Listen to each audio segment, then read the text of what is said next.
On parle beaucoup du mot confiance et de la confiance en soi. La confiance en soi, il faut savoir, fait partie de ce qu'on appelle l'estime de soi, qui est composée des 3 éléments suivants. La confiance en soi, évidemment, l'amour de soi et l'image de soi. Hello, je suis Mabé Funk, coach en neurosciences. Aujourd'hui, je vais vous parler de la confiance. Et pour ce faire, je vais utiliser ce qui est dit par le Larousse comme définition, avec quelques expressions. Donc, la confiance, c'est l'assurance, l'ardiesse, le courage qui vient de la conscience qu'on a de sa valeur, de sa chance. C'est le sentiment de quelqu'un qui se fie entièrement à quelqu'un d'autre, à quelque chose.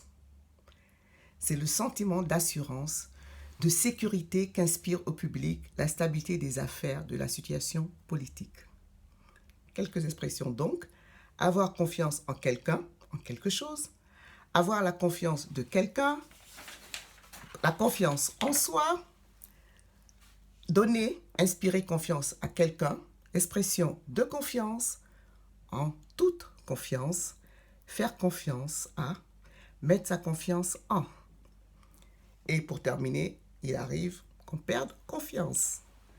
En fait, il existe autant de définitions de la confiance qu'il y a de personnes. Mais ce qui est sûr, c'est que le pouvoir de la confiance permet d'attirer des opportunités, elle permet de modifier le cours des événements qui nous concernent, elle facilite l'entrée en relation avec les autres, elle donne une impression de maîtrise, de compétence à ceux qui nous observent ou travaillent avec nous. Elle accroît notre motivation, elle augmente notre efficacité personnelle dans la manière d'effectuer une tâche. Alors aujourd'hui, je vous demande quelle est votre définition de la confiance et de la confiance en soi. N'hésitez pas à le mettre dans les commentaires là-dessous. En quelques mots, la confiance en soi, c'est finalement vaincre la peur d'être soi. Juste ces mots pour vous dire que j'aurai plaisir à vous retrouver dans une prochaine vidéo.